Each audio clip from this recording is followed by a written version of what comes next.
I'm joined today by Jose Padilla, a January 6th defendant who spent the last 4 years incarcerated after January 6th. I spent a lot of time with him inside the DC gulag, but eventually our stories parted ways. Padilla would then go on from the DC jail to federal prison, where he spent his time until being pardoned recently by President Trump. I'd like to begin by asking Jose a little bit about himself, who he actually is. There are a lot of narratives that are spun about January 6th defendants, especially in the immediate aftermath of January 6th. We're all framed as these sort of caricatures, but when you actually get to hear from the defendants, you find that they're actually very different than they've been portrayed. So, well, first, thank you for joining me. Second, please tell the listeners a little bit about yourself. Who is the real Jose Padilla, and how does he differ from the way that he's been portrayed? Well, thank you for having me, Tim. Like you said, my name's Jose Padilla. I'm a veteran of the United States Army and the Army National Guard. I served multiple deployments in Iraq. Pretty much just your average guy. I work, I support my family. I, raise my boys, my 3 sons. I've been married 20 years this year in June. And, really, I'm just a normal person. I'm not super political. I don't even own a single piece of Trump gear. In fact, January 6th was my very first Trump rally. I decided to go because, I felt just looking at all the things that happened around the election. Like in Detroit, they're putting pizza boxes over the windows so people couldn't observe the count and things like that. It really bothered me. So I wanted to go to DC and let my voice be heard.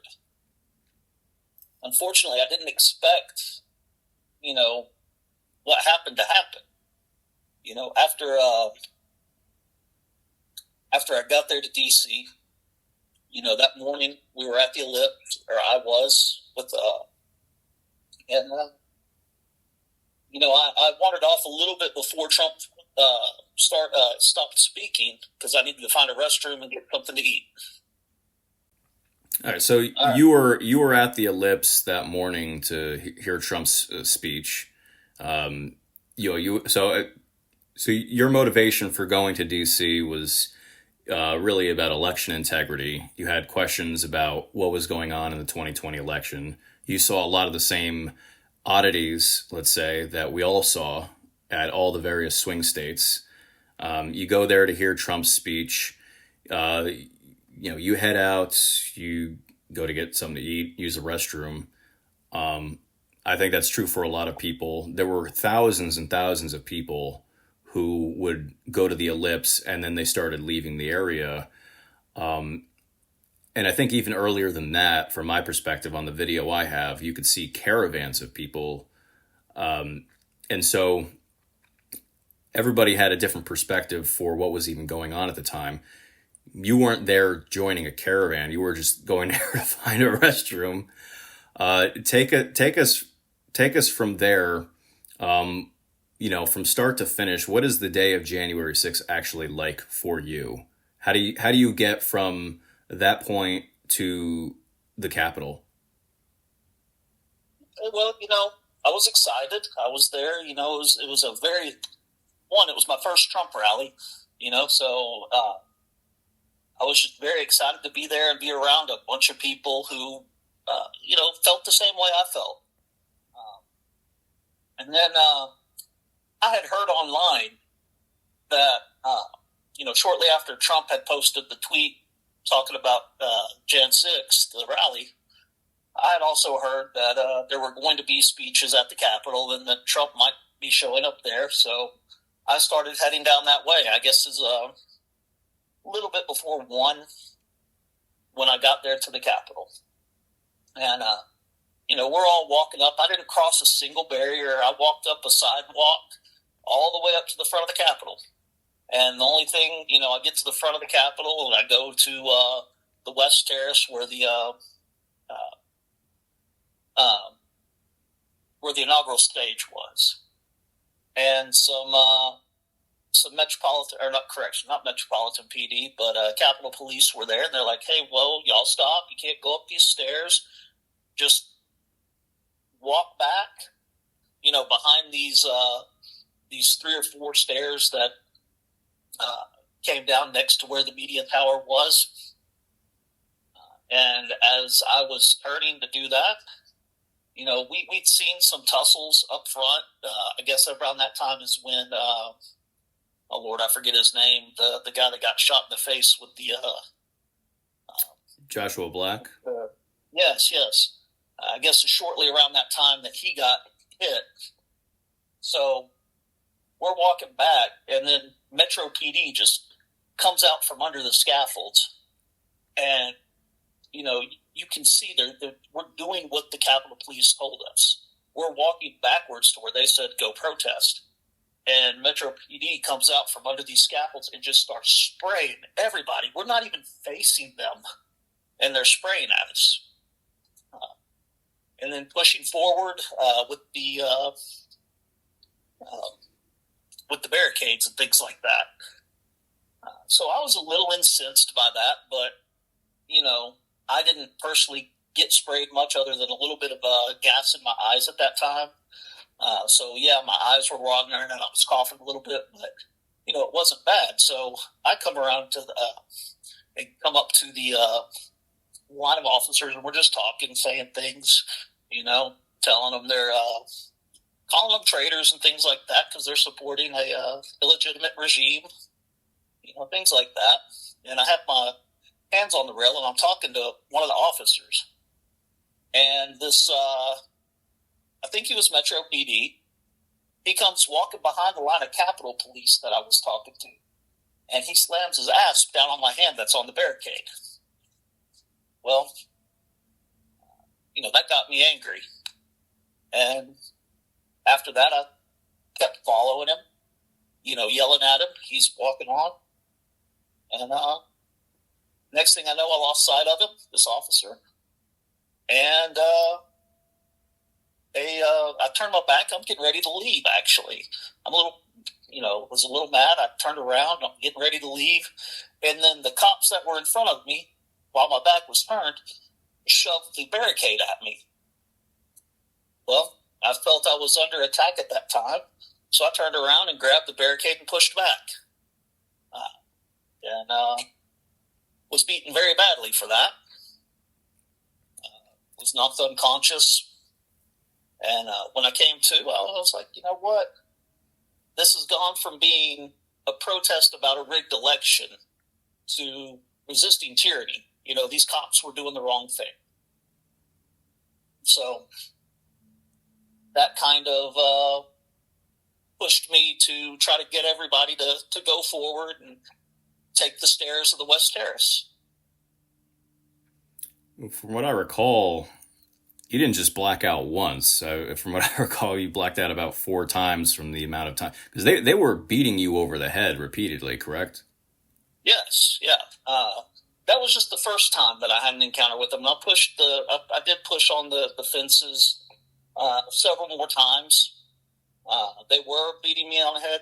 Honestly, the very first one was one of the worst. The officer deliberately, most of the officers were hitting my shoulders and my side. But in the body cam footage, you can see that this officer took deliberate aim for my head, and when he hit me, you could hear a distinct difference in the sound of that hit versus every other hit. I do believe he was trying to kill me because any blow to the head with an asp is considered deadly force anyway. Yeah. But I do believe he intentionally tried to kill me. I think that particular officer, I can't recall his name at the moment. I feel bad about that. But I think he was there to just beat up Trump supporters. That wouldn't be surprising. We know that quite a few of them had their own political biases. So from that point on, this is still, would you say, still fairly early? This is the West Terrace. They have like a sort of a makeshift piecemeal perimeter they've set up after the first perimeter. Well, actually, at first I should ask. You had said that you didn't pass through any barriers or anything like that when you first got to the Capitol. So was the initial perimeter already breached when you arrived? Because I know myself and thousands of others, we kind of just poured into the area. We didn't even know there were barriers initially. Yeah, I walked straight up the sidewalk, and the grassy areas in front of the Capitol had barricades around them, which, having been in the military, I'm like, okay, they don't want us walking on the grass. No big deal. I'm walking on the sidewalk. But I never once passed had a barricade in front of me saying, stop, don't go here. Yeah, I asked that too because even the perimeter around the fencing was torn down. So there was like almost like this, I'm not going to say chicken wire, but there was like this little mesh fencing with these signs that said restricted area. And those got torn down fairly early and kind of just thrown to the side. And so whether it was the sidewalk, whether it was the grass, people just poured into this area not knowing it was a restricted area in the first place. And that kind of gave the cops carte blanche to do what they wanted to unsuspecting bystanders. So later on, you have this altercation with the police. They're beating the hell out of you. Eventually, what happens once this police line eventually breaks? These barriers don't really hold up. There's just so many people. First off, let me ask you this: in terms of like the ratio of police to protesters, do you think that it was a setup? Do you think that the cops or elements in their chain of command, do you think the cops were set up too? Do you think it was just us? Do you think that the cops were like, what percentage of those events do you think was coordinated to cause a conflict between cops and protesters? I think most of the coordination for that was at a very high level. I think they intentionally left the cops with their asses hanging in the wind, pardon my language. As well as I, we've both looked at a lot of body camera footage. You can hear them talking about how they, it just blew their mind what was going on and how poor their leadership was that day. I think it was deliberately done on a high level in order to encourage and make it more likely that a riot like that would happen. I personally, now this is just my opinion, but I believe that Nancy Pelosi set it up, wanted the riot to happen because she thought that if the riot did happen, there would not be a single Republican who would not vote to impeach Trump. So I do believe, there was a setup that it was political in nature, obviously. And I also believe that Nancy Pelosi and Muriel Bowser, really didn't care how many of their officers got hurt in something like this. To them, that was just a bonus. This was going to be able to, letting this riot and encouraging this riot to happen was going to destroy MAGA, is what they thought. They would be able to impeach Trump so he could never run for president again, and any person who espoused, populist America First political ideals would be locked out of the political process. Right, and that's not even accounting for the fact that obviously this protest was happening adjacent to the debates inside Congress, and so by having this was a way for them to say that we obstructed a proceeding, and it also, I think, it gave the Republicans in the Congress, it basically gave them a blank check to not do their duties by questioning the false certifications. So it was designed to not only discredit Trump and the MAGA movement, but to interfere with the challenge process.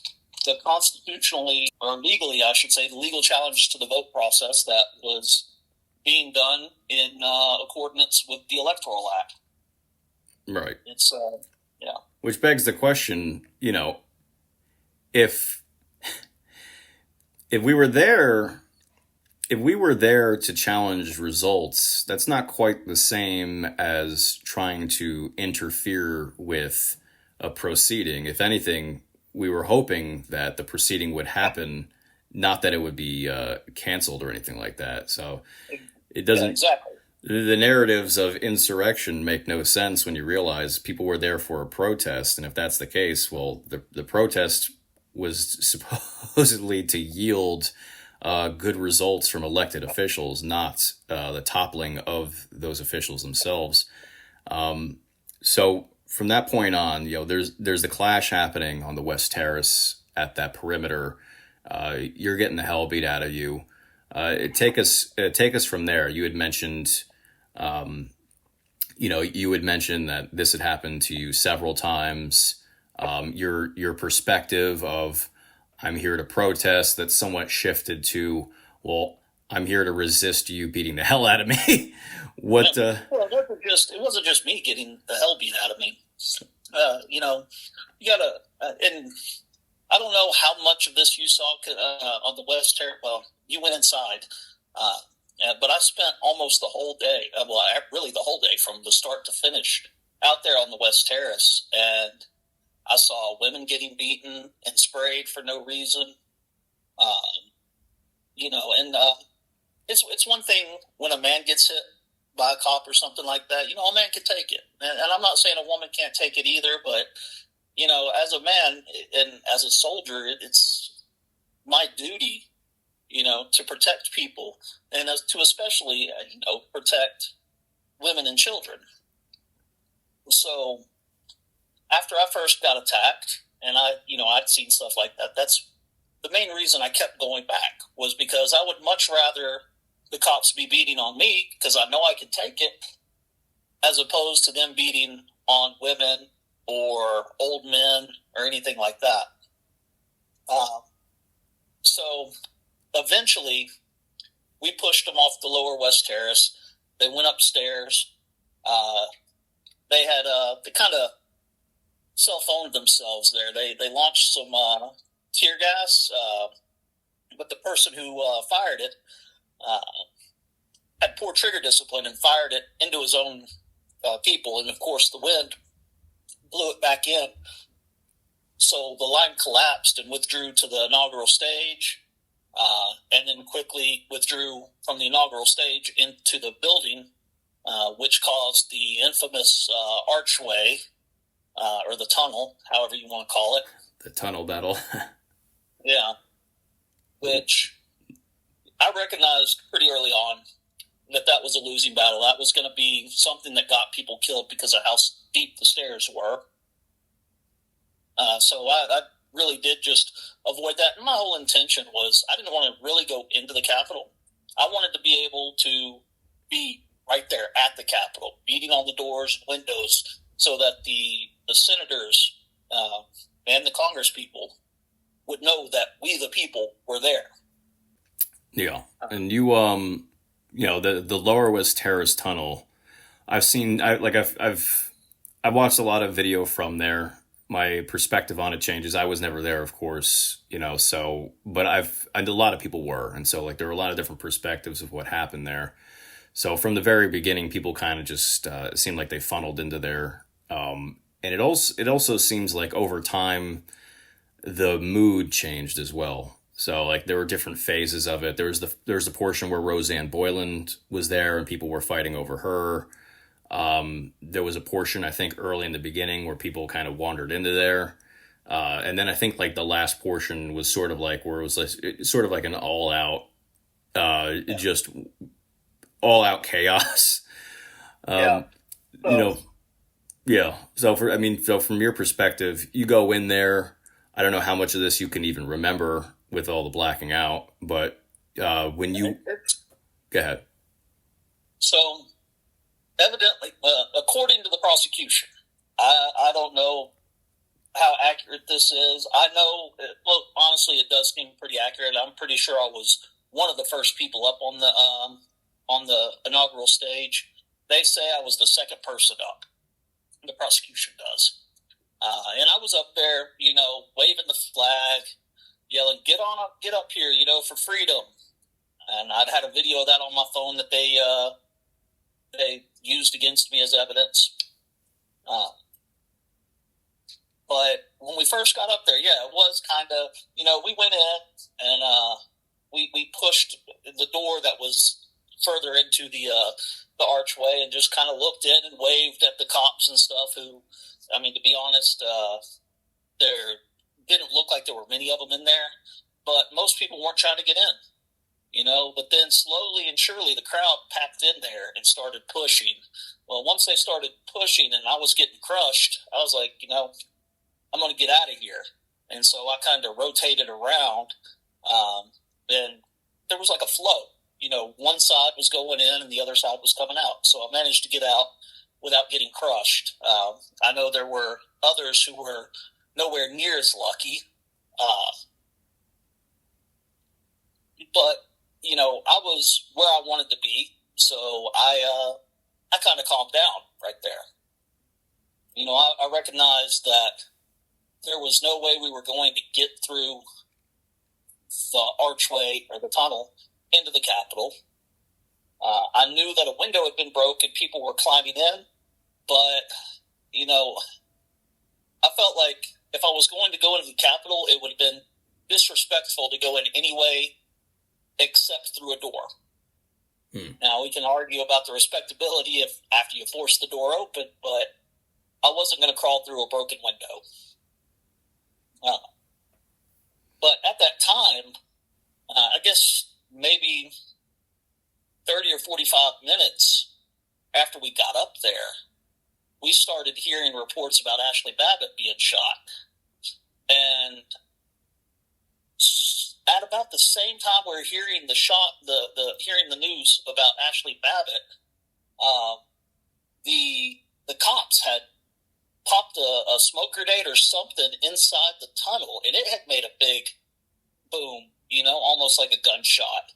Yeah. And I looked up because I was kind of, the stairs coming down out of the tunnel. I was right there at the side of them looking up, and you could see Roseanne Boylan down, and people are yelling, "Hey, she's down," So I think, and at the time I thought that she was Ashley Babbitt that had been shot, and I think a lot of people who weren't right up there at the front thought the same thing, and so everything started getting more frenetic. People were extremely angry that one of us had been shot, and then those of us who are right there that can see a person laying on the ground thinking it's them, we got a little upset. And then about this time, though, some cops had got pulled down out of the crowd. I remember seeing Michael Fanone, and he's screaming about how he was attacked and tased and had a heart attack and all this stuff. What I saw was everybody grabbing around him, yelling, "Don't touch him, don't touch him," and escorting him, walking over to the side where there were more cops and letting him through the line. Right. So that guy, he lied through his teeth during the Jan 6 committee hearings. It's why his entire police department disowned him, essentially, drove him off the force because he had no personal integrity. Yeah. Every one of those celebrity cops from the J6 hearings lied about something. Yeah. Unfortunately, because I do think as excessive as they were, I do think that there is legitimate, I do think there's useful information that we can get from the perspective of the Capitol and Metro PD, especially the Capitol PD, because they were there first. I tend to think that the Metro PD were more malicious. But I also agree with you, as you said before, that the decision to basically So I do think that it was the higher ups who kind of set us all up because there's Metro PD body cameras. I don't know if you've seen these, if you recall, but we had body cameras where the Metro PD arrived late and they're like, they set us up, and they're like, Yeah. absolutely. And it's like, well, who's they? Because the MPD answered to Mayor Bowser, and the Capitol PD at the time, they answered to Pelosi, and Yeah. they were offered National Guard support. So who set them up? So would have been the same people who set us up. They put like Exactly. five cops in charge of the perimeter. Like that's insane. So yeah, I do think that the cops, you had mentioned one of them wanting to basically trying to kill you with those head blows. I wouldn't doubt it, but I do think that in general, I think a lot of the behavior of the cops that day was a combination of. I do think there was some malice, but I think it's a combination of incompetence, poor training, and panic. I think, Yeah. and that's kind of what I see when I look at the Roseanne Boylan thing, where the Lila Morris is just screaming bloody murder and swinging that stick around. She has no idea what the hell she's doing. These people didn't know what the hell they were doing. They just weren't prepared. It's similar to us. I think that there was like a perfect storm. So you had left the tunnel. You'd left the tunnel. You're on the outside. You're hearing murmurs about a shooting. You associate actually the death of Boylan with the death of Babbitt. Mm-hmm. Take us from there. You've kind of checked out. You're not trying to go back in the tunnel. You're not going to go through a window. You're kind of just chilling at this point. Yeah, just cheering, helping people. Like if somebody stumbled out of the tunnel and they had, pepper spray in the face or something, helping administer some first aid, some water and stuff. Just trying to do the right thing. I'm still watching what's going on. It's one of those things that that tunnel. I liken it to a train wreck. You just can't look away. Yep. Yeah. Yeah. And about that time, I see another cop go down, and he's down on the ground, and I get a little worried for this cop because, in my mind, it's one thing to be pushing at a cop who's got his armor on and he's got his shield and stuff like that, and you're pushing and banging and yelling. That's one thing. That's not going to hurt him. But if he's down on his back and then you got a person who bends down, grabs an asp, and starts to move on him, that perked up my senses for a second. I'm like, well, no, I can't let this officer get, pummeled. Possibly he's in deadly danger right there, So I had a flagpole in my hand at the time, and I looked at the protester, and he seemed intent to go beat the crap out of the cop, just from what I'm seeing. I was maybe 20 feet from him. So I chucked that flagpole like a spear at him. Well, he dodged. Flagpole hits a cop. So there's my assault with a dangerous or deadly weapon right there. Barely even, it hit the wall and then tapped the cop on the helmet with no force. But, it is what it is. Now, turns out that that particular protester was trying to move forward to give Roseanne Boylan CPR. And he was trying to push the cops back so that we could retrieve her. But to me, like I said, I saw him bend down and grab an asp, and I thought, well, hey, I can't let this happen. I got to try to do something. And when I missed, and I saw that he wasn't going for the officer, I'm like, okay, whatever. I made a mistake. I threw a pole at a fellow protester who wasn't trying to do something bad. About that time, they'd also pulled back the cop and got him standing up again. To be clear, just to clarify, I mean, the cop didn't have any sustained injuries because of that pole that bounced off the wall, right? No. In fact, they couldn't even identify the cop it was until the day before my trial started. What a monster. Yeah. No injuries, no report. It just touched his helmet. That's all. And the Honorable Judge Bates, who, I will be fair, I think he was very fair towards me. He was very much letter of the law. Even though he did go with the flow on the 15-12. But no, after I threw that, and then, I kept seeing it rev up a little bit more. I saw him try to render aid to Ashley Babbitt. Saw him doing chest compressions, and things died down for a little bit while that was happening. And then I don't know exactly what happened next. I think it was because they pulled Ashley Babbitt back into the tunnel, in with all the cops. You mean just to clarify? I'm sorry, not Ashley Babbitt, Roseanne Boylan. Boylan, okay, just apologize. Yeah, no, that's cool. I saw them pull her back. I guess they pulled her back in the tunnel, and that really upset a lot of the people up front. Yeah. And so what had been kind of peaceful, a lot less violent for sure. I think things were still getting thrown occasionally, but for the most part, people were just, sent off letting the aid be rendered. And then as soon as she got pulled back, it seemed like it just kicked up again. And that's where you start to see a lot of craziness. Guy up there with hammers, and I saw one guy. Then of course, Jake Lang and his bat.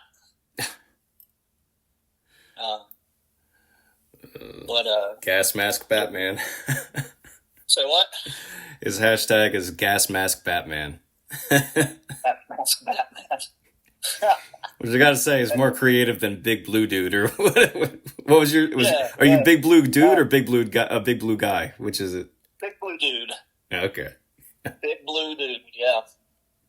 Yeah, my blue jacket. In fact, I got that yesterday. The FBI sent my jacket, my backpack, and my phone home. I got them yesterday. Well, congratulations. It's only took 4 years. Yeah, I know, right? Which was nice because, I had a lot of family pictures and stuff on my phone that had never been transferred to any of my external hard drives or anything. So, I'm glad to have that back. I can get all that stuff off. Yeah. It's crazy to look at, like last night I was looking at pictures of my boys that I took just days before Jan 6th, and then looking at them now and just how much they've changed. Yeah. It really put an emphasis on how long these 4 years have been. Because I know you experienced it in prison. Every day is exactly the same, so it's kind of like being frozen in time. Yeah, Groundhog's Day almost, Exactly. But yet, the outside doesn't freeze like the inside. No, it don't. Anyway, back on subject, sorry. But after the stuff with Roseanne Boylan, again, I pretty much just kind of chilled. I hate to say it, I spent about 45 minutes to an hour playing with this Australian Shepherd that somebody brought. Just loving on him. I felt kind of bad because, there's a lot of pepper spray going out. And they got this poor dog up there on the West Terrace, the Upper West Terrace, in the inaugural stage. Was this like a support animal? I guess he just brought him with him. He had a bandana on. It didn't say anything like support or service animal or anything like that. So I thought he's just bringing his pet. But we were both sitting down, and he was at my feet, so I'm sitting there loving on the dog. I got a picture of it on my old phone. I'll try to text that to you. When I get it off. Please do. That's. I don't know why that's so funny to me. It's just like there's all this stuff's going on, but I got a doggy with me. Yeah, it's cool. Yeah, it is cool. Yeah. Did they show that at trial by chance? Say again? Did they show that at trial? No, they did not. Oh. They did not. Because you got to understand, I was there for hours and hours and hours, but all my assaults were, you know, like 30 seconds, maybe all total, you know, including the one that I was acquitted of. So it's it was just a weird. There's a lot of sitting around and talking, you know, while crazy stuff is happening. Yeah. I know I was a little upset that day because there were so many people there in like gas masks and all this stuff. They're just so prepared. You know, they got the little. They're walking around 1776 will start again. You know, and all this stuff. And then when so they came dressed up, ready to play Patriot games, but when it came time to play the Patriot games, they're like, well, no, I'm not doing that. And, I mean, I asked a few, I'm like, hey, if you're not going to use that gear, if you're just going to stand here, why don't you give it to these people that are, pushing in the tunnel and fighting in the tunnel? Because they're, it's mostly people with, like, no protection whatsoever. There was a few, but most everybody, might have some sunglasses to protect themselves from spray. That was about it, Right. And there was quite a lot of spray discharged. And I'll be fair too. Both sides in the tunnel were using sprays, so and I don't imagine there was good circulation in there. So the ability to breathe in there was probably not optimal. Actually, I want to double back on something. You had mentioned you were acquitted of one of the assaults, and I had thought of something else. Was that the supposed assault involving the giant Trump flag, the giant Trump sign? Yes. Yeah. Could you get into that a little bit? Because I think a lot of people got hit with that, supposedly using that giant Trump sign as a weapon. Ray Epps, of course, had his hand on it. He never seemed to. He didn't get it in trouble for that at all. Could you provide context for what even happened there? Was it just being moved? Was it really being used as a weapon? What actually happened with that giant sign? So what happened was, one, I just got the crap beat out of me. Like 30 seconds before this sign comes up, they knocked me out again. I'm standing up. I'm kind of groggy, and I'm looking around, and the sign comes up. And people are just carrying it up, and then we all start. It's coming towards me, so I grab it. My head's hurting. I'm not gonna try to let it hit me in the head or anything. So I'm grabbing it, and then we got a guy shouting, put it up here, right here. So a lot of us start lifting it up to put it up as a giant, FU. Because, in my mind, later looking at the evidence, you see it's like a 10-foot by 20-foot sign. In my mind, it was giant. And, I was putting it up there, and a lot of us were trying to put it up just as a giant, screw you to anybody in the Capitol looking out. Well, the cops reached out and started grabbing it and pulling it towards them.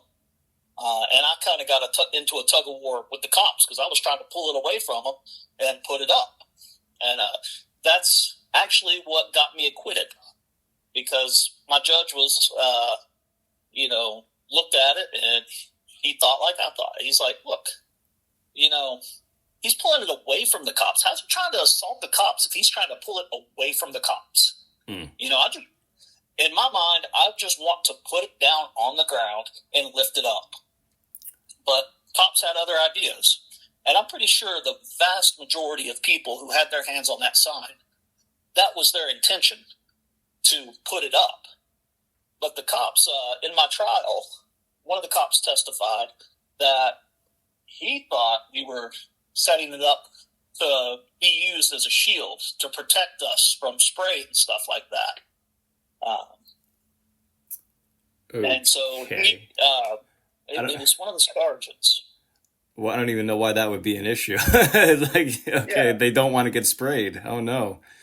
But the moral of the story is the people who are holding this giant sign are trying to make it stand up. They're not trying to use it as a battering ram. They're trying to stand it up because it's, a sign. Is that right? Yeah, that is correct. Okay. It was not being used as a ramp. Mystery solved. Yeah. Yeah, I wanted to make that detour because so many people, I went to prison with Marshall Neff. He had gotten that. A lot of people were hit with that, and it's interesting with, like, again, the Ray Epps thing is just curious because he gets a misdemeanor. They admit he engaged in felonious activity, and a lot of people think that would just mean like his coordination, the fact that he's directing people to do this and that, but he did. If you engaged in violence because of that sign, he definitely did, because he was very aggressive there. And so, but I wanted to bring attention to that because that kind of gets lost in translation. I don't think most people are aware of that. It's a messed up discrepancy because here you get years in prison and he gets probation for a misdemeanor. So let's jump back. You said you were chilling at the tunnel. You got a doggo there. How much time until you check out and you're like, I'm out of here, I'm done with this? Well, I did not leave until they had. I'm assuming it was the National Guard, because they definitely had a much more potent tear gas. But when they dispersed the crowd on the inaugural stage in the West Terrace with that tear gas, that is when I left. It was after dark, after the curfew even, I think. Yeah. And from there, I just walked back to my. I was one of the last people off the inaugural stage because, one, I had an N95 mask on, so I just put that on real quick so the tear gas didn't really, cause any breathing problems. But, I'm surprised and amazed that no one was trampled to death after they shot that tear gas down. It's one thing, me having been exposed to tear gas. We got in the Army, every year you do your NBC training and recertification. So you got to spend time with being exposed to tear gas. Yeah. So it wasn't too big a deal for me. I didn't panic, but that entire crowd, they just start screaming, coughing, and running as fast as they can to get away from it. It's just a miracle that no one was trampled to death.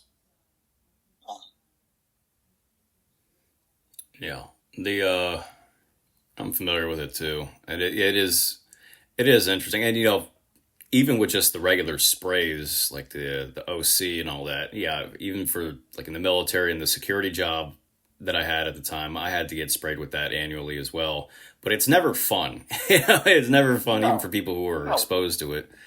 Yeah, and then they get away with it. Of course, they're it's less than lethal ordnance, but I'm surprised that it was. And again, a part of me, maybe not to go on a tangent, a part of me, like I said, I do think that it was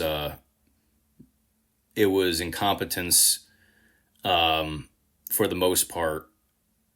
But I also wonder how many people, like, did they want people to die, or did they just want the riot?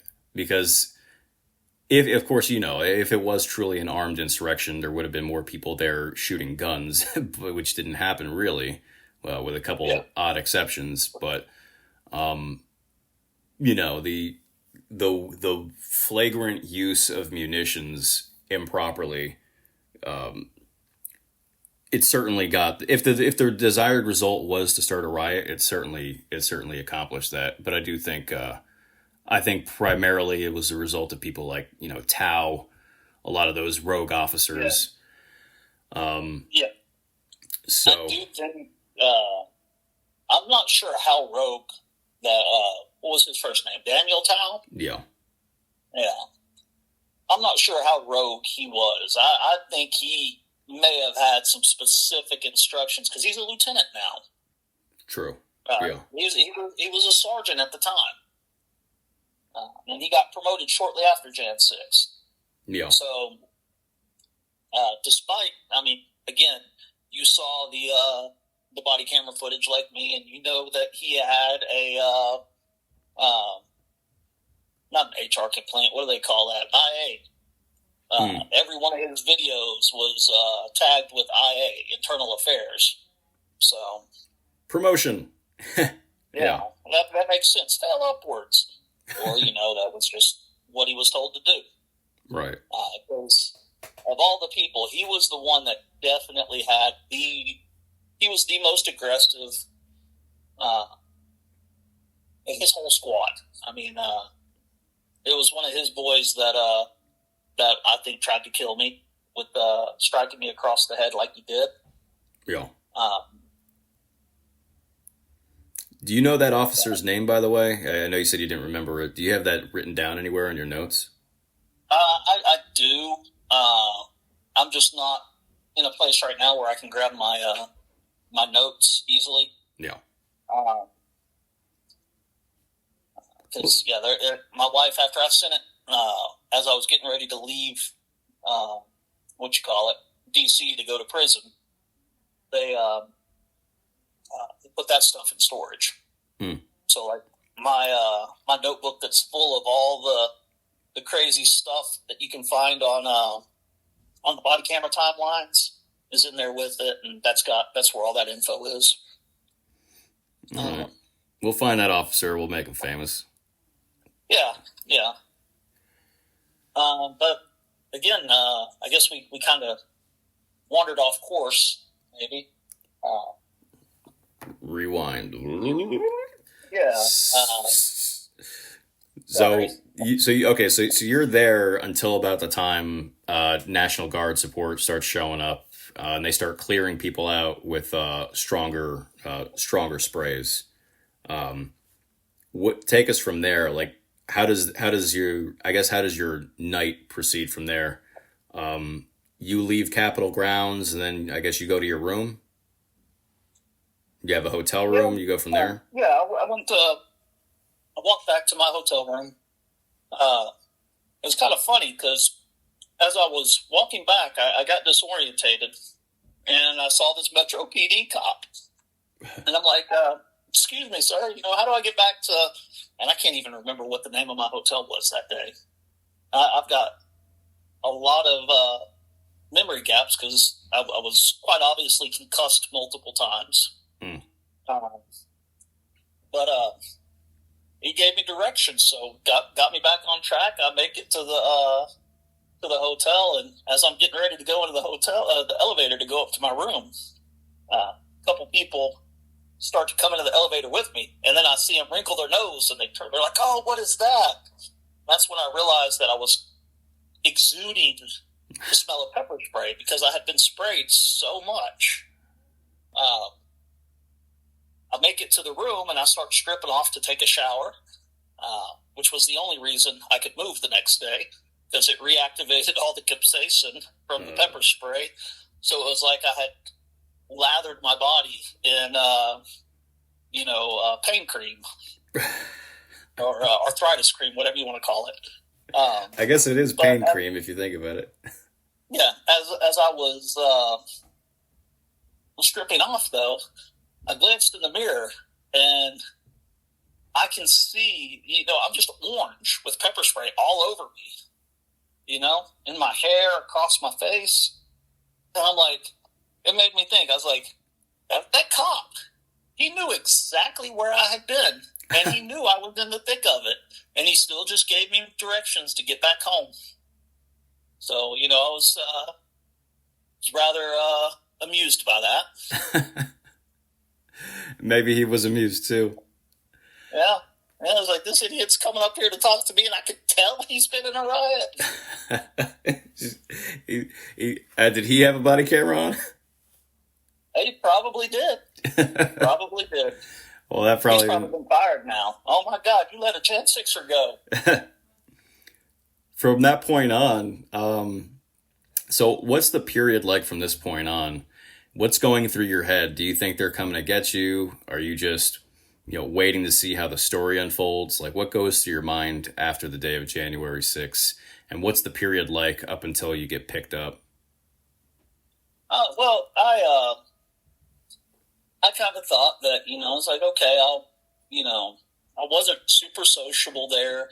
I didn't tell anybody my name. things like that. So I was like, I should be okay. And then I get home and I start seeing all the news, and I see a lot of people talk about, I can't believe, such and such happened. And, so I had the stupidity to reply on social media that I'd been there, which got me turned in by somebody. And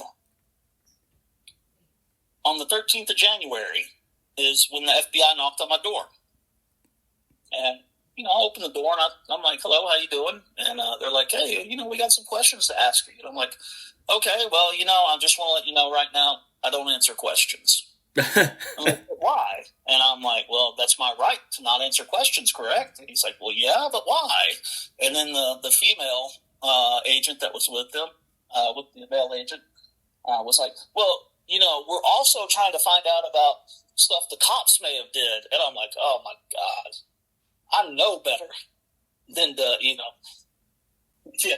Well, I didn't say that to her. I was thinking, I know better than to start talking,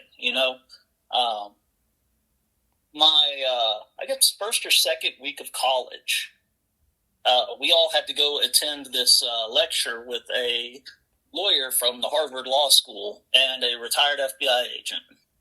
And the one thing that, it was a 2-hour-long lecture, and it all boiled down to, don't talk to the cops. They're going to twist everything you say. So I didn't talk to them. Immediately after they left, they didn't leave me a card or anything. I immediately called a lawyer, got a consultation set up to try to get a lawyer. And I was told that, from point of contact, they have 45 days to build a case and arrest you after they contact you. If you've not been arrested within 45 days, you're scot-free. Well, not necessarily scot-free, but, they got to restart everything. Well, wouldn't you know, 44th day, they raided my house. Several, apartment, I should say, not house. Several MRAPs, 2 entry teams. They grabbed my wife. Luckily, they timed the raid so that I had dropped my kids off at school. But came in full military force. As I peeked out the door and saw the cops there, their entry team,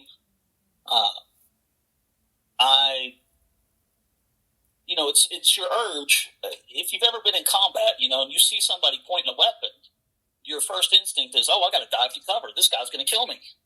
And I think there was an angel standing right next to me that day, because I tried to dive back into the house to get to cover, and I couldn't. I didn't budge. Pardon me. I think if I had, I probably would have been shot and killed. Pardon me. And then, obviously, the arrest happens. I'm all, I want to cooperate fully with my lawyer present, that type of thing. And then began the process of, what happens when you first get arrested. You got to go up here in front of the magistrate judge for the district, and they decide whether or not you're going on bond. The lawyer that represented me for that, he had been told that even if the district judge who was leaning to give me bond gave me bond, it was going to be revoked by D.C. and I was going to be sent to D.C. So, yeah, that's what happened with me. It's all right. But we, you know how it was getting transported. You spend like a week or two in this county jail, and then you get a long, uncomfortable ride with, shackles and handcuffs. And in my case, because I had a violent crime, they put me in a black box, which is even more uncomfortable. The black box covers your handcuffs. Yeah. So there's no way that, if you're like Houdini, there's no way for you to be able to get out. So take me through diesel therapy. What was the path that you had to take once you were arrested? Obviously you have to go in front of the Well, magistrate. You go from this county. yeah, Do the marshals move you around the country? And if so, take us through that pathway. okay. I didn't get as much diesel therapy as some people did. Uh, at least getting to DC. I think honestly, I was lucky in regard to diesel therapy compared to a lot of people. Uh, Both going to prison and uh, after I was arrested. Uh, I spent a week in my county jail after the judge did. We told the judge we didn't want a bond hearing until we got to DC. Then I went and they transported me south into a ICE facility in Georgia, right on the border of Georgia and Florida. And I can't remember the name of the facility. I was there for maybe a week and a half, and then I caught Conair to DC. Well, Pennsylvania, actually, Harrisburg, Pennsylvania, but that's where DC picked me up, and the marshals from DC picked me up and delivered me to the DC jail. Get the DC jail, do my quarantine in C2A, and I think it was 17 days after I got to DC. I walk into C2B. And what time would that have been? That would have been March, correct? Yeah, I got into C2A on March 24th, I think, because it was just a couple days before my youngest boy's birthday. Now, this is always an interesting. This is always an interesting part for me because everybody who was there, we all experienced a lot of the same stuff, but different people, their go-to answer is sometimes a little different. What was it like being in the DC jail? What were the conditions in there? I know a lot of people, we all live through the same conditions, but certain things stand out in certain people's minds. Yeah. What was it like for you when you first got there? Well, I had experience as a correctional officer. So when I got to DC, as we were passing through the CDF side, I could tell they had it bad. But I honestly didn't think our conditions, it sucked being on 23-1 lockdown.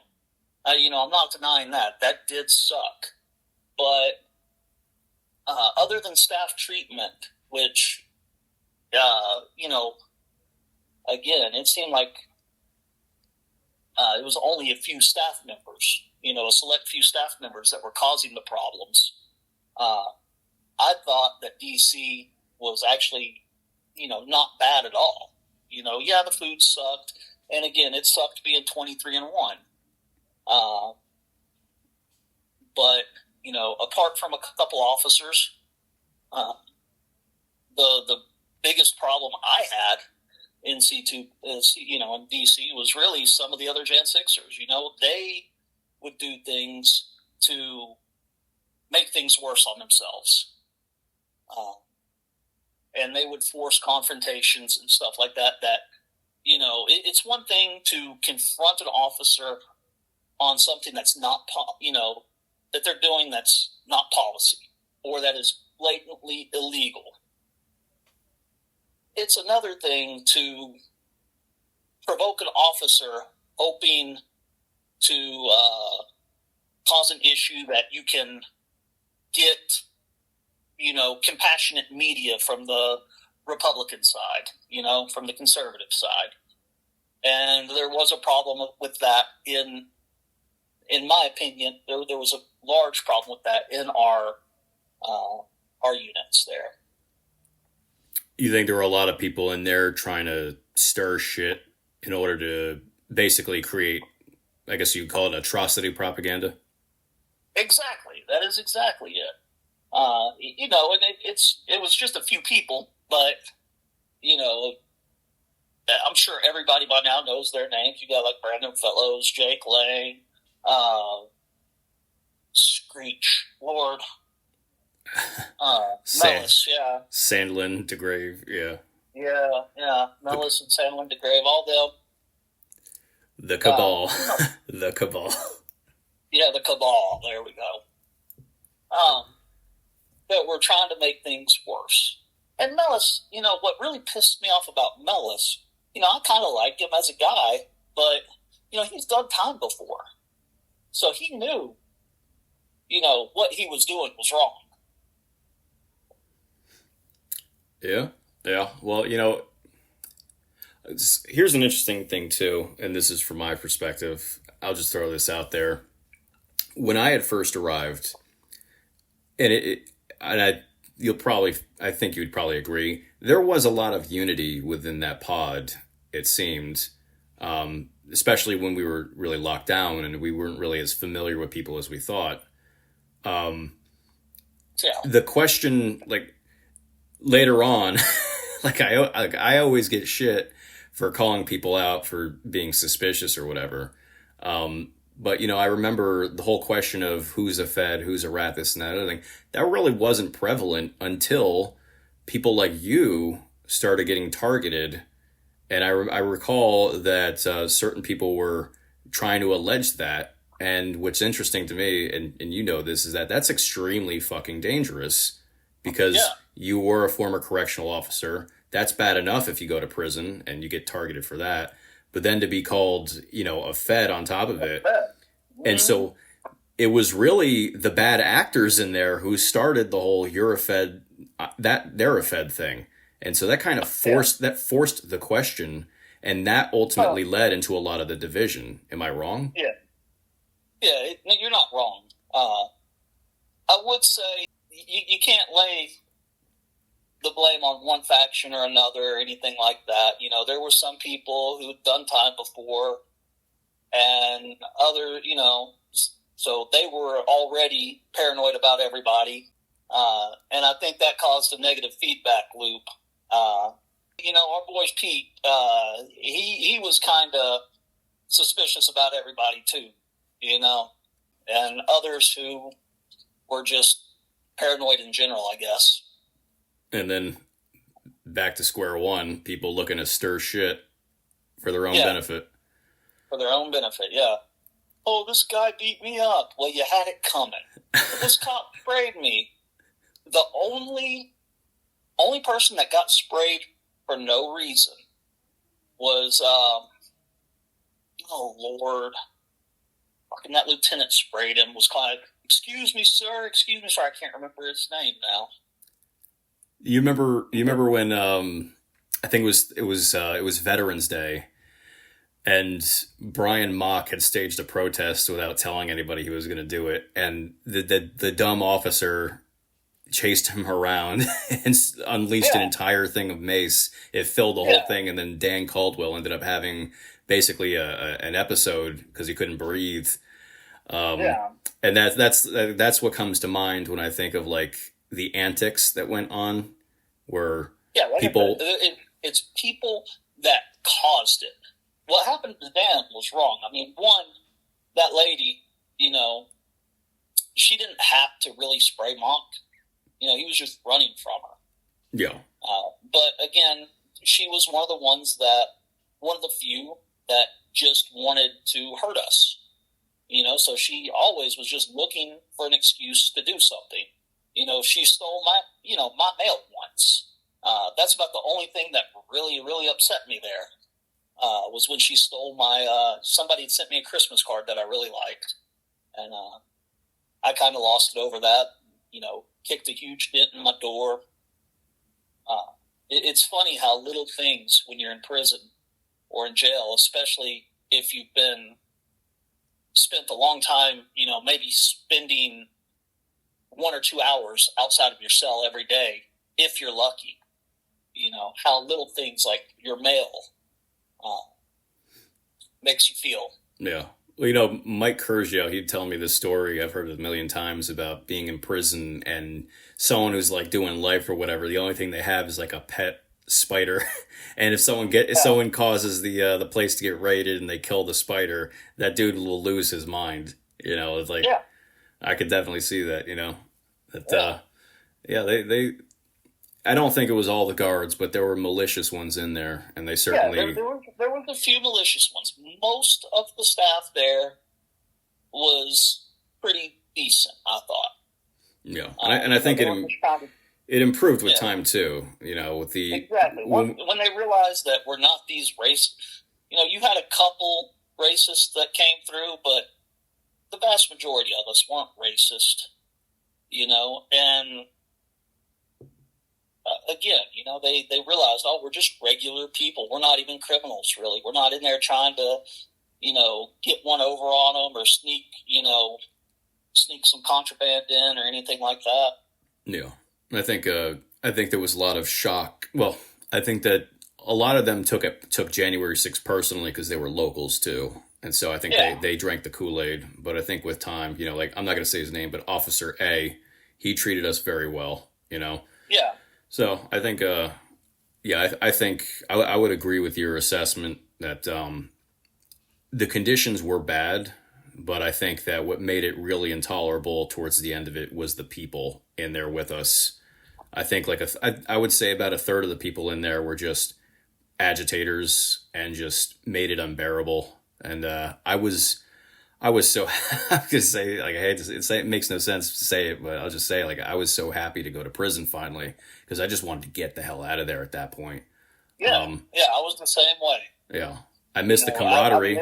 Like I missed yeah, you. I missed Pete. I missed Alan. I missed the people yeah, that I got to interact with on a daily. But it was just so toxic in there. I was just ready to move on.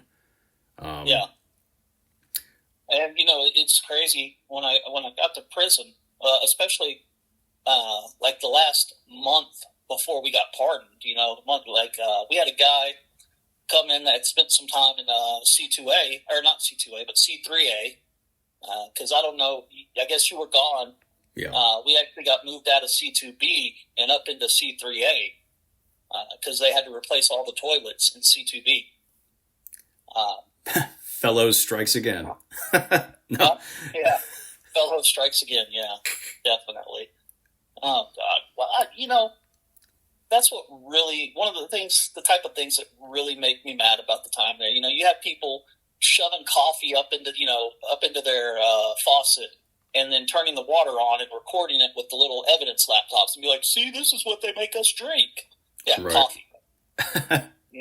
Or I mean, Fellows didn't have much in the way of personal hygiene anyway, so I don't understand. I mean, he just refused to flush his toilet. The toilets worked, but he's putting out videos with his freaking laptop, and it's like, look, I can't flush my toilet. I have to sit here and fill it up with poop. Poop boy. Yeah. Um, I still think, I still am not convinced that, he tries to say that girl that was bagging up the poop was his girlfriend or whatever. I think that was him. well, Him bagging up his own poop I and think leaving it everywhere. I think most people came to the conclusion. Yeah, I think from what I recall, the story was he was married to this girl who was hiding bags of poop, and I was just like, well, after living with him, I don't think it was her if she even existed. Yeah. I'm pretty. Yeah. No, no, no, no, no, no, no, no, no, no, no, no, no, poop boy. I came across a random Brandon Fellows sighting on YouTube. I'm going through reels, and then boom, it's like Charlie Kirk, and he's showing a little thing, and it's at CPAC, and Brandon was in a ice uniform. Yeah. Yeah, he's a fucking provocateur. He just keeps trying to fucking stir shit so he can get viral moments and stuff. He's been doing that ever since he got out. He's just trying. I know. I saw his ass in when Fauci was doing that congressional hearing. Brandon Fellows was right behind him. I keep looking at him like, who is that motherfucker? For a second, it took me a minute to realize who he was. Yeah, yeah. That was the first time it went viral for fucking trying to stir shit, and he got kicked out. Fucking yeah. I mean, I don't know if you remember. He when he came to the jail, he said he intentionally got his bond revoked because he wanted He wanted to come to the jail because it was a business opportunity. Like, what the fuck? Yeah, that's what pisses me off. And then all his lies, oh, my toilets never work. They don't flush. They're making us live with our own shit. No, you just dirty, nasty fucker. He drives me nuts. Oh, a lot of this, I'll be honest, man, a lot of what people like Brandon and, fucking Jake and all that, it really pisses me off. Jesus Christ. Okay.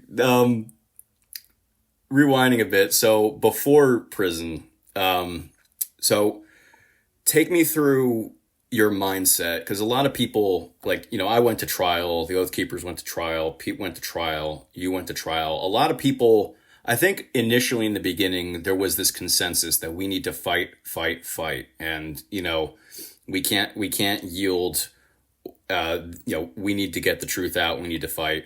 But over time, Guy went to trial, he lost. I went to trial, I lost. I feel as though more people started being like, I can't do it. I had talked to Dan Caldwell. He was devastated when he, saw that Tom Webster had gotten 10 years after trial. Yeah. So more and more people started taking plea deals. You ended up going to trial. Can you take me through, like, what was your reasoning for going to trial instead of taking a plea deal?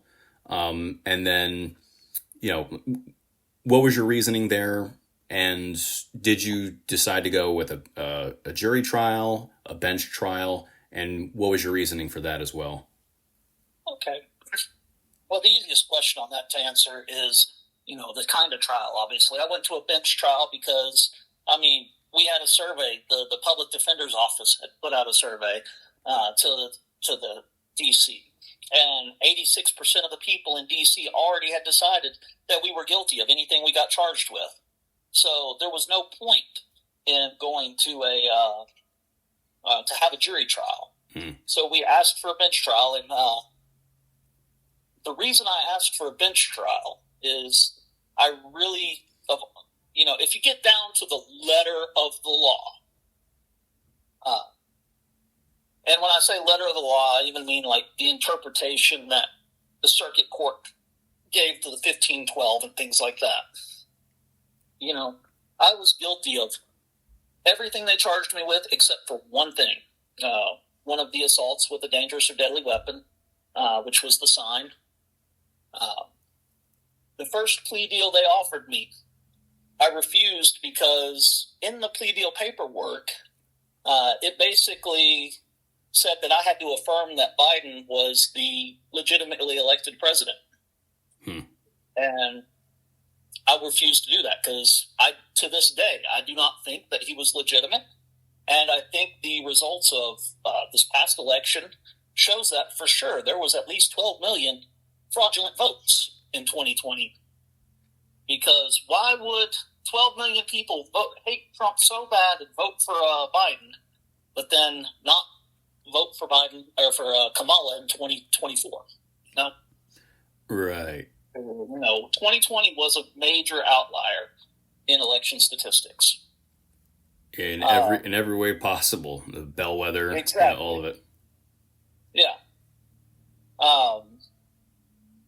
So basically, and a lot of us have to deal with this. For those who aren't familiar, is that when you sign a plea deal, you also have to sign a separate statement of facts, and it's basically the government's interpretation of events.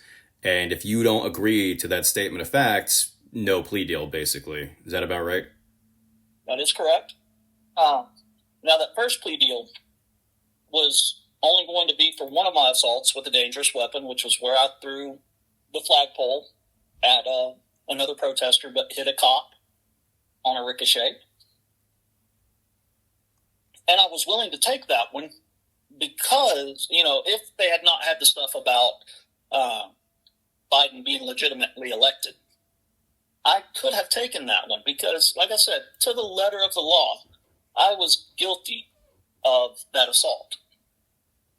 But I guess one of the Biden appointees that takes care of the plea deals saw that I was only going to be given one assault with a dangerous weapon. He's like, no.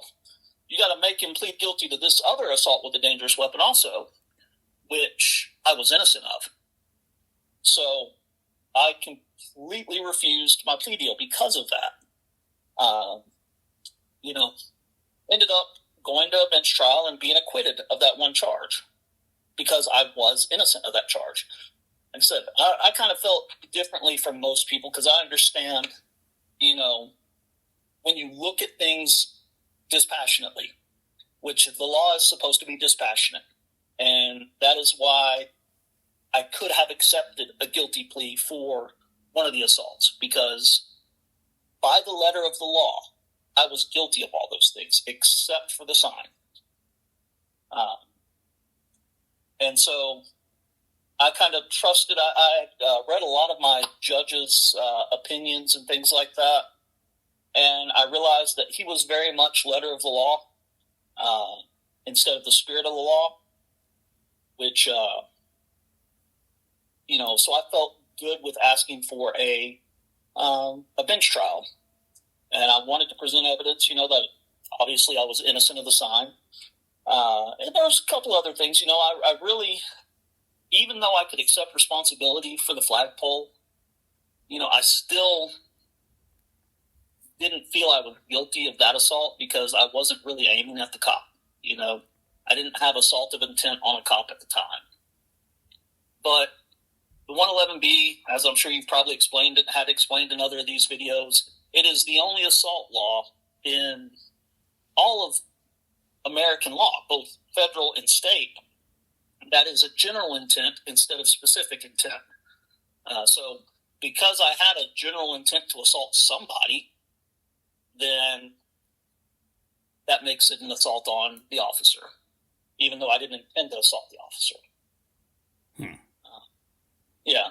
So a lot of people were like, no, I'm not, I'm innocent of everything, Yeah, I punched this cop in the face, but I'm innocent. He had it coming and stuff like that. No. I just looked at everything dispassionately. I'm like, under the letter of the law, I'm guilty for all this, but I'm not going to plead guilty to a crime I'm innocent of. And I felt, like I said, my judge, his opinions, he very much goes down to the comma even, as as we see with the 1512, which he was wrong about, but thank God the Supreme Court had common sense. But so we just presented evidence that I was not guilty of the assault with the sign, that I may have had, may not have had the requisite intent, because I was trying to protect the cop when I threw the flagpole. So, that was up to the judge whether to believe it or not. He didn't believe that. But in the end, you know how it is in the military. Where your round goes, you're responsible. Yep. So, do you think I don't know. overall, I was going to say, like, during the trial itself, did you feel? I mean, you had already said that you felt your judge was fair in his ruling. Do you think he was fair to you during the trial itself? And how was the prosecution behaving? Were they going nuts trying to convict you? Well, yeah, the prosecutor, Douglas Brasher was his name. He teaches at Texas Christian University also. If anybody could have been a case study in Trump derangement syndrome, I believe Doug Brasher was. Okay. He, in his opening statements, he compared me to the Founding Fathers, which I thought was pretty freaking cool. Except he's like, and you must remember, Your Honor, that even the Founding Fathers were criminals to the British. So I'm like, okay. Interesting hill to die on. Okay. Exactly. And, he tried to get nitpicky on some stuff when I testified, because I actually did take the stand and testified in my defense. And so he tried to circle back on a couple of things. And then he made a big deal about how I posted on the Donald, and he tried to, he's like, well, the Donald got closed down for racism, right? And I had to correct him really quick there. I was like, no, it got shut down for, brigading, which we weren't doing, but they had to shut us down for some reason. Right. But he kept going on that. And then, of course, we defended ourselves pretty well. I mean, we'd already pretty much admitted, hey, I'm guilty of everything but the sign, But they still had to hash out all the crimes, all the charges and stuff like that.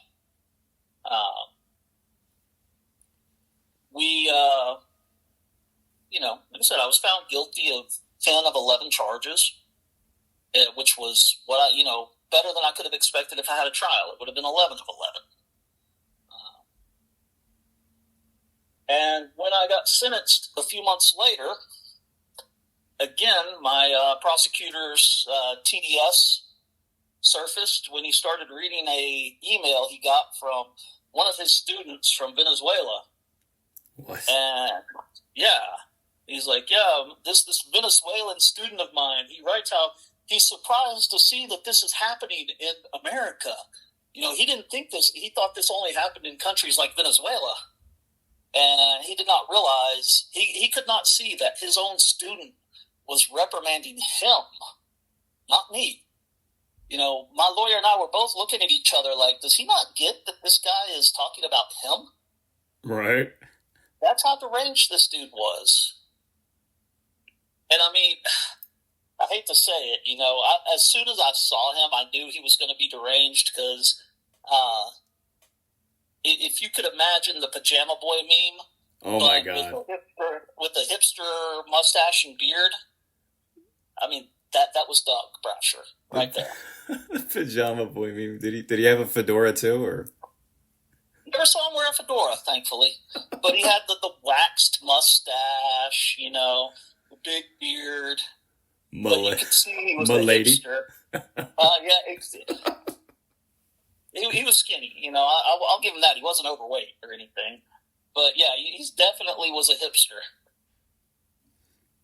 Everything that's wrong with Austin, Texas, I guess. That's funny as hell. I didn't have that. My prosecutor was this she vampire. But they all have derangement syndrome. It's crazy.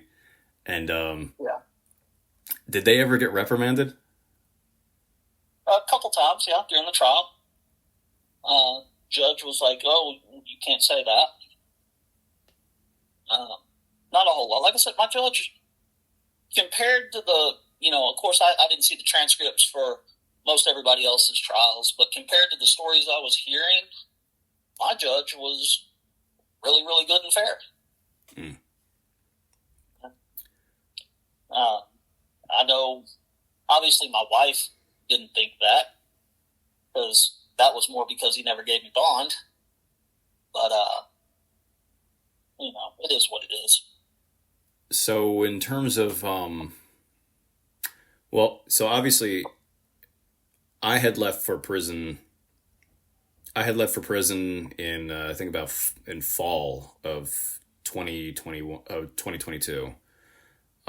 So I had left y'all behind and I went to Fort Dix. You and the others had stayed behind. I don't believe you had gone to trial yet at that point. No, I didn't go to trial until May of 23. Okay. And so, did you have the usual period of a couple months before your sentencing? And then...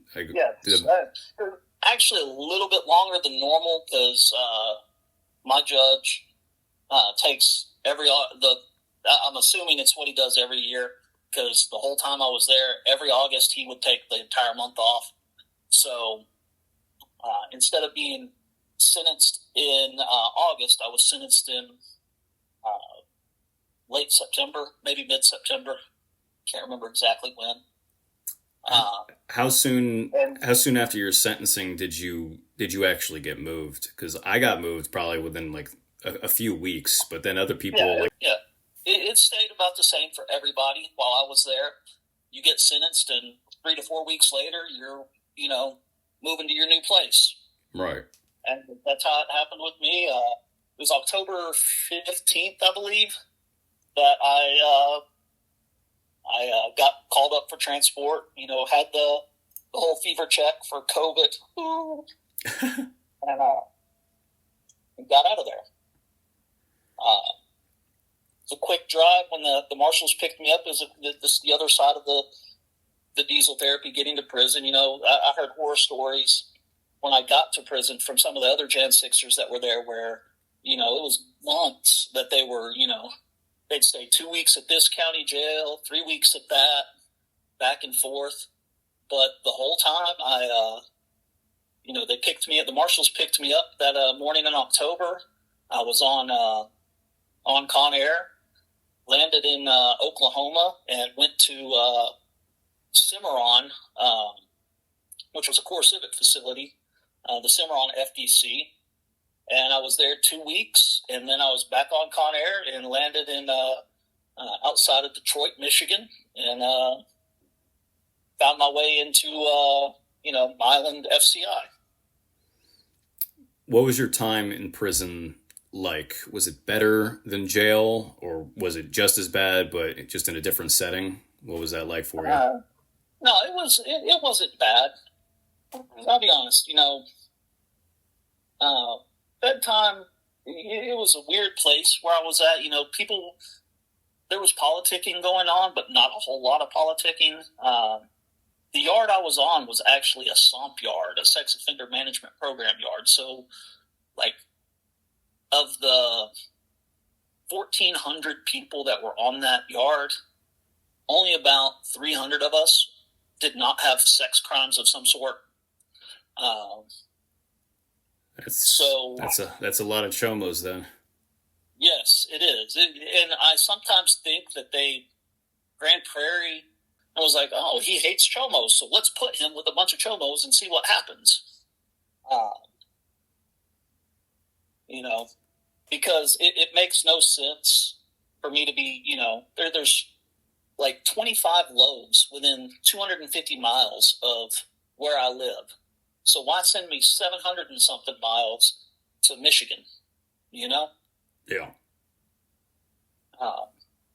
What did you do? I mean, when you were there, I had my own routine. I mainly, I slept most of the day, and then I stayed up at night reading books and stuff like that. It was really the best way for me. What kind of routine did you have when you were there? Well, my routine, when I first got there, the first couple months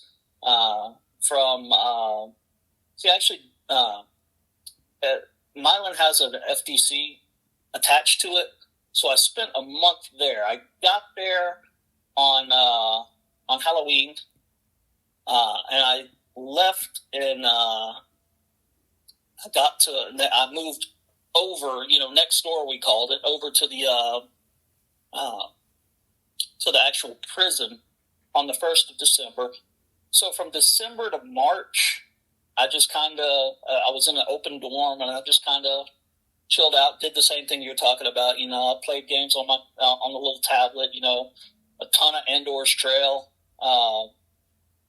read books, things like that. But then I found out I was talking to one of the white guys on the yard, and he's like, hey, look, you're a veteran, you're a solid guy. If you want to get in here into A unit, which was a preferred housing unit, so I would have a cell instead of an open dorm and have to listen to everybody that's playing dominoes or whatever at 3 a.m, yelling and screaming. He's like, all you got to do is have a job, and I'll get you over there. And I was like, cool, thank you, Matt. I appreciate it. He was a good fella. So I went and I got a job. I was working in the steam fitters. We had a J6er that was working in the annex also,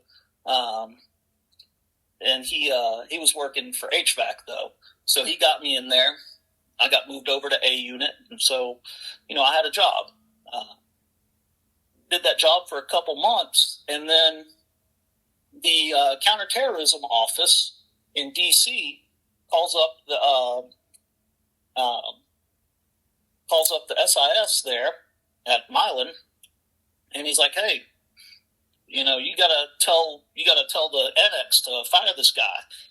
He knows how to make bombs. The Army trained him how to detect, to find out who's basically, building bombs in Iraq. So because of that training, I learned how to make bombs, or at least the theory behind it, I should say. I never put one together myself, but like, he can't work in the, with facilities because, yeah, I mean, and I won't lie. When I first walked into the facilities annex and I saw everything in there, my first thought was, I was in Iraq and I walked into this. These people would be getting interrogated really fast. Lots of copper pipe laying everywhere, Right. And end caps and things like that. So I guess in a way they, yeah. So I ended up getting a job with laundry though. So I managed to keep my my slot in preferred housing, and so I was up. I was in the laundry unit from 5:30 in the morning till noon, Monday through Friday. Just did my time, I'd get off work, get back to the unit. Maybe I'd watch something on TV for an hour or so, but most of the time I'd just get back to the unit, kick back, read, take a nap. I was going to say, and then because they made me take my evening medicine, my trazodone, at 5 in the afternoon, I was usually asleep by 7:30, 8 o'clock every night, drooling. Time went by pretty fast. Did you ever get shit for being a J6er in there? Not really, no.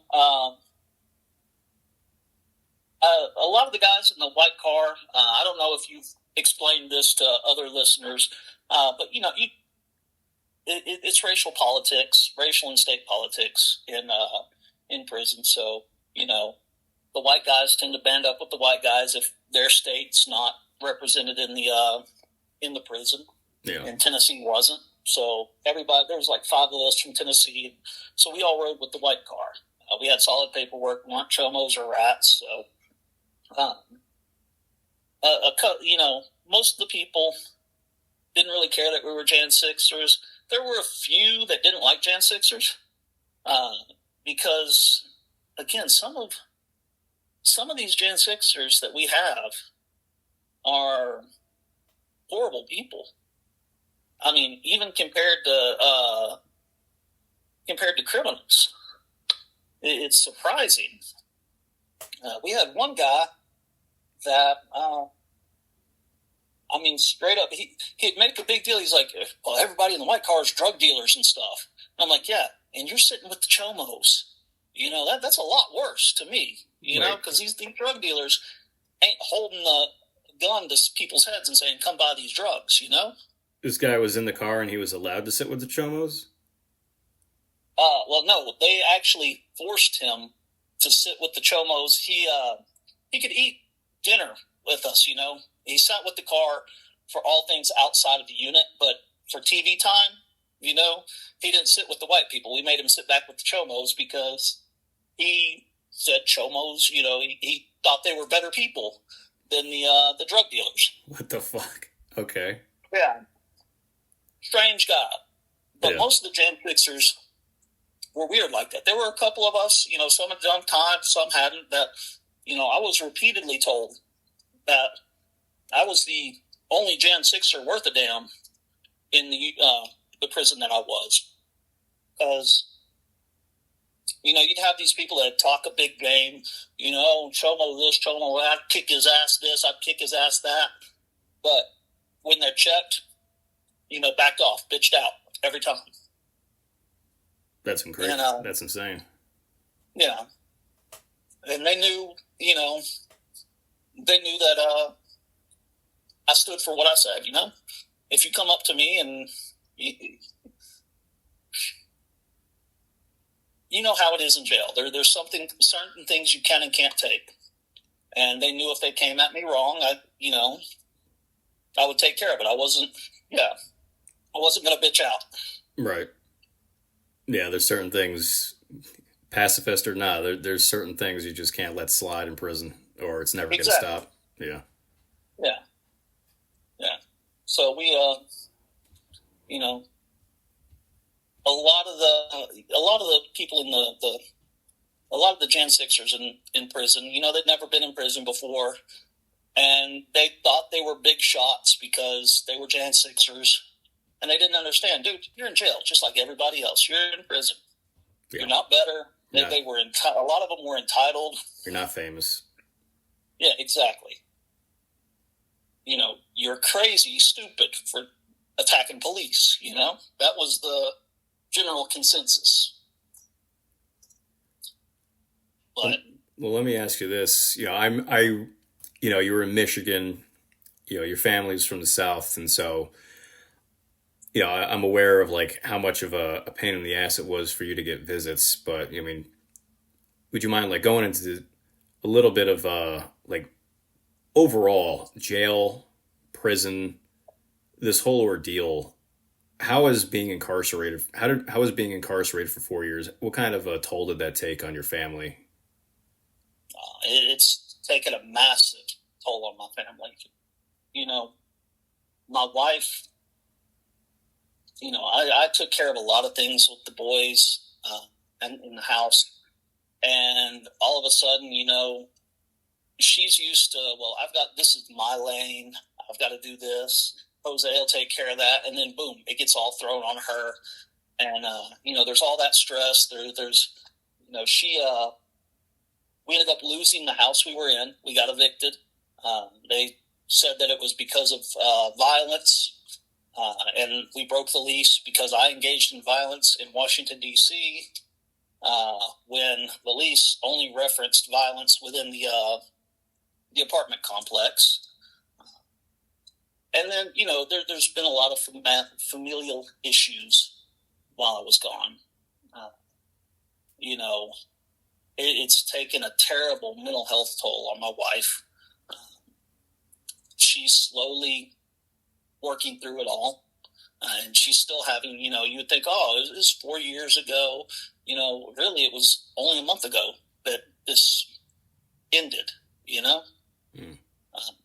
And it's kind of weird. Like for me, these 4 years I've been frozen in time, So I look at my kids sometimes and I see 12-year-olds where I have a 16-year-old standing, and I got to keep remembering that they're not 12 and 13 anymore. They're all young men getting ready to, step out on their own.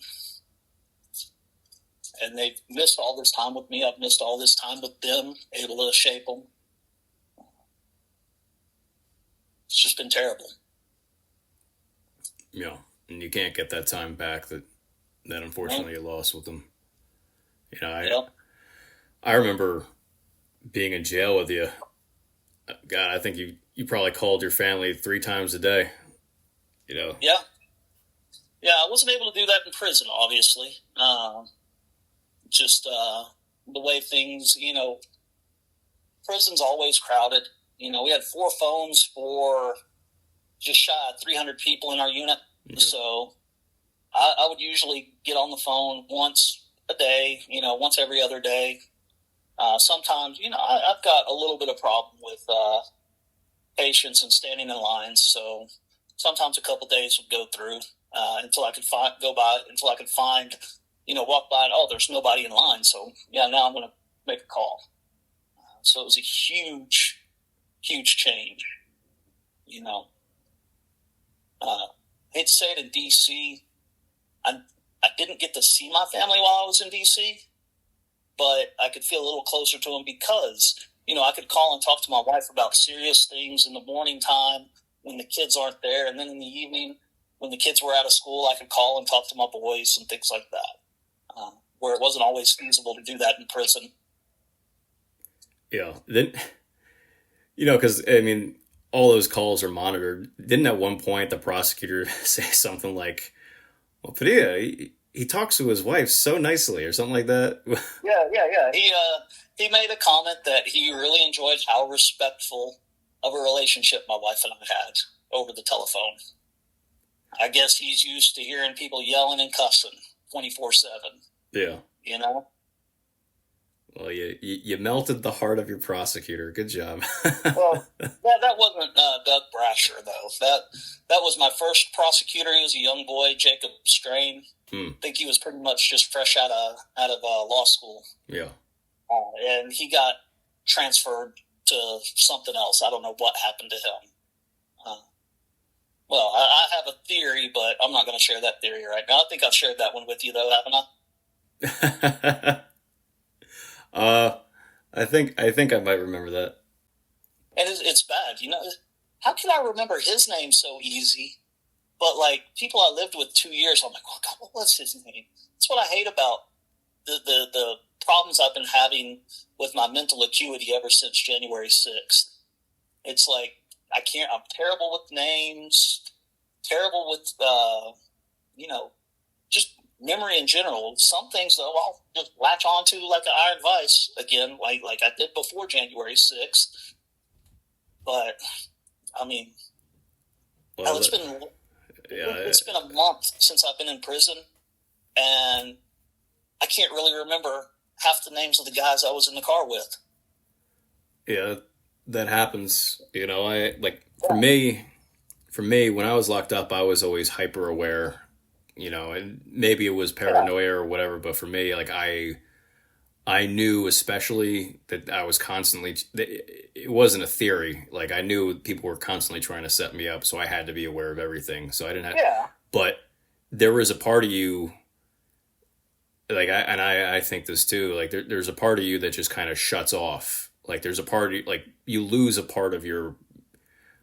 I guess you'd call it mental acuity, but like there's just a part of how your memory processes that just kind of has to shut down to survive. Yeah, I'm sure it is. You know, and yet, like yesterday, talking about being hyper alert, hyper vigilant, and stuff like that. It kind of my wife.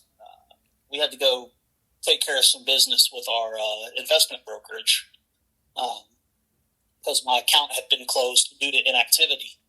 Well, I come out of the elevator into the parking garage, and as I walk out of the elevator, first thing I'm doing, I'm looking right, looking left into the corners, fully expecting somebody to be there. Because you know how it was walking through doors, especially people hiding certain doors. Yeah, certain blind doors. And you're like, well, I did have that thing with this dude last week. Maybe he's more sore about it than what he thought. Yeah. And I always, I still always try to eat with my back to the wall. I always sit with my back to the wall just so I can keep an eye on everything around me. Yep. Well, so you go through prison. You go through everything you've gone through the past 4 years. You got pardoned. Now you're out. You've been with your family for about a month now. Obviously, you can't just pick up where you left off. You just mentioned how you can't even see your own kids for the age that they actually are. So time kind of froze. You're out now. It's still a struggle to adjust. Your family is still kind of picking the pieces up, or picking up the pieces from everything, basically having your lives torn apart. Now that you're out and you've told your story here, I want to give you the floor to kind of talk about anything else that maybe we haven't addressed or that you think the public should know, either about you, about January 6th, about the penal system. Pretty much anything you want. The floor is yours. All right.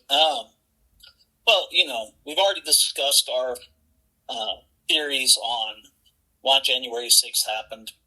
I do believe it was a political hit job designed primarily to make sure that Donald Trump could never run for president again and to discredit the MAGA movement. So we've gone over a lot of stuff today, but one thing we haven't really talked about is, the judicial system and the corrections system, really. I mean, other than it sucks to be in prison. You're constantly got to be worried about, maybe this dude is mad at you about something, so he might try to stab you. That's general prison life, though. But what a lot of people don't realize, they think about, well, it's prison, they're drug dealers, they deserve to be there, stuff like that. But they don't know the prosecutors can tell an outright lie about a person and about what they were doing, and it's completely fine. But if a defendant tells a lie, that's against their character. Oh, they really are a criminal. Look, they're lying under oath, even when they're not lying, just because the judge chooses not to believe them, because the prosecutor or the jury chooses not to believe them, because the prosecutor has said all these lies and put so much emotionally charged language into the things that he's saying. The prosecutors don't argue the letter of the law. They don't say he's guilty because this is what the law says and this is what he did. They're like, well, look at him. He's covered in tattoos. He's a gangbanger. Yeah, we don't have a body. Yeah, we didn't catch him with all this dope, but we know he sold it because he sold this this confidential informant a gram of coke. So he must have really pushed 10,000 keys, So stuff like ghost dope, that's where they can't prove how much dope this person sold. They're like, well, he sold this criminal informant this X amount, and we've seen like 10 people go to his house, so we're going to infer that he sold the X number of dope, X number of grams that gets him up into this super high 20-year range, 20, 30 years, that type of stuff, and they don't have to prove it. They just have to show that, well, he could have sold it. We don't know for sure, but he could have. And to me, things like that, just the amount of discretion, leeway, and preference that judges give to the prosecutor is insane. And honestly, I think it's kind of anti-constitutional, because they make up things, especially when it comes to like sentencing enhancements and stuff. Like evidently, I was enhanced to 35 points because I made a conspiracy with myself to, attack the Capitol. It's crazy how they use these sentencing enhancements. Now, some of that's being reined in with by the Supreme Court getting rid of things like Chevron deference, and then you got like Kaiser versus Wilkie in the Supreme Court, which should have been the end of it. I don't see why they had to go after the Chevron deference when they clearly stated in Kaiser versus Wilkie that it doesn't matter what the prosecutor wants or argues, or the agency wants or argues. If it's not in the statute, it doesn't belong. Pardon me. You know me in Kaiser versus Wilkie, and how upset I was getting. But yeah, the judicial system, if you're we're supposed to be innocent until proven guilty, but we are very much, no matter who you are, guilty until proven innocent in our system. And it's not what our founders wanted. Everything is stacked against the defendant. And I mean, you've seen with Trump, what's happened with all his lawsuits, thankfully he won and they've dropped everything, but they were going after him hard. And the jury doesn't care about the law. The jury, they're not lawyers. So, they go by, they're emotional. They go by their emotions. And they're like, oh, I don't like this guy, so he's guilty. It doesn't matter, it could have, take Jan 6, it could have been Jesus himself on the stand there, right? Saying, Mr. Padilla, I could have said that, I could have had proof that I never even went to Jan 6. But if the prosecutor said I was Jan 6, and I'm a MAGA loyalist too, and I like Trump, they're still going to convict me. And then you got to hope that you've got an apolitical appellate judge, or, but again, they just kind of, even the appellate courts kind of do their own thing, as evident by, Fisher. Right. Yeah. And unfortunately, you would think that the appellate court with three judges, they would have more wisdom than one, but even then, it tends to, a lot of this stuff. It depends on who gets pulled. Who gets pulled for the case? Yeah, and then even with the 1512 official, you had to go, I guess, to go all the way to the Supreme Court, which it's really a miracle we made it that far. Yeah. But it never should have had to. But that just goes to show you how much the deck was stacked against us.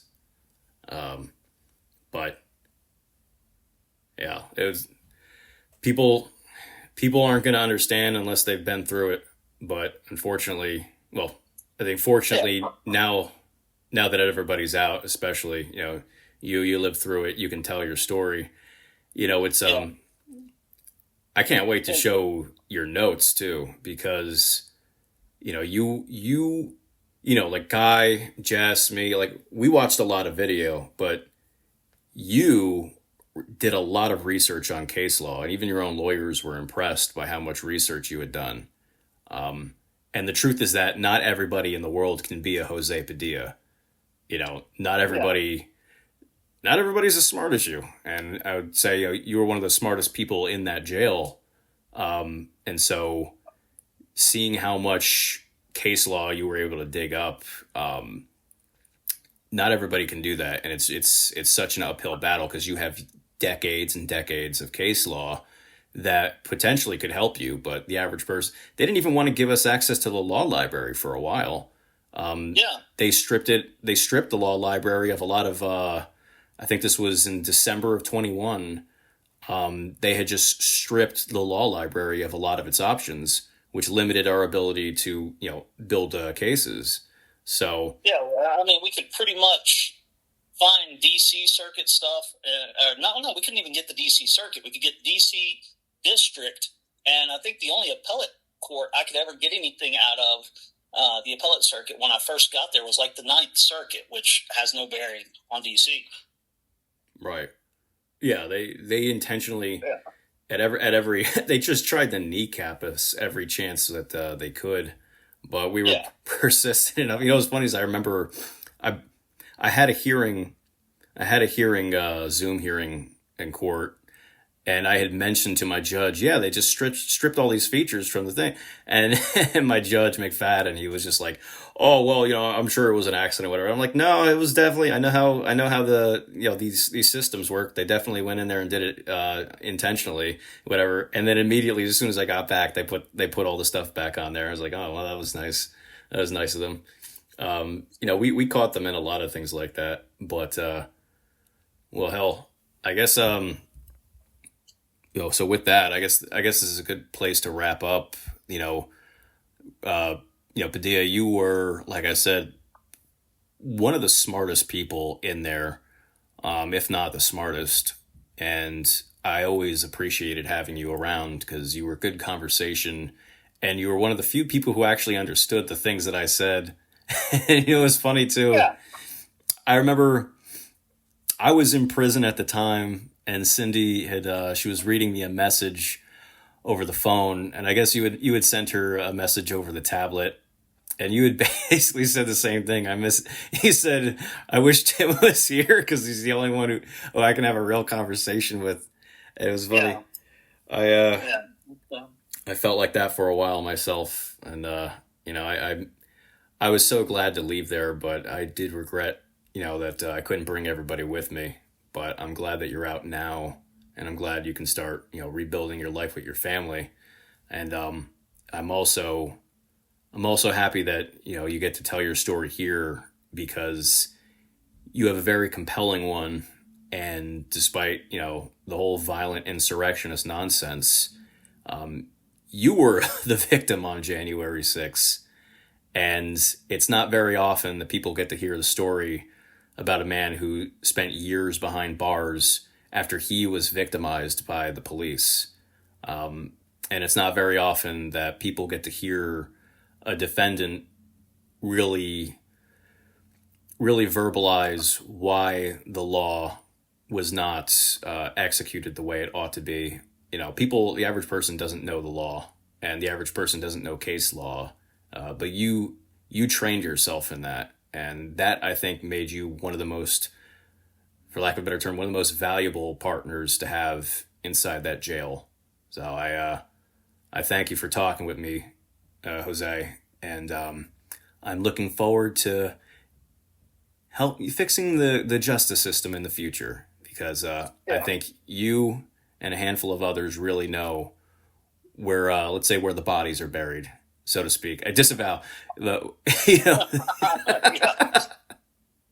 As we used to say, as I would tell my wife when I was on the phone with her, hey monitor, we're talking about doing this in Minecraft, okay? In Minecraft. In Minecraft. Yes. We're talking about Minecraft, right? Absolutely. Thank you, Jose. All right, man. Take it easy. Hope you have a good day, and I'll talk to you later. You got it. Keep in touch with yourself. I always do, man. Pee pee poo poo. All right. Pee pee poo poo.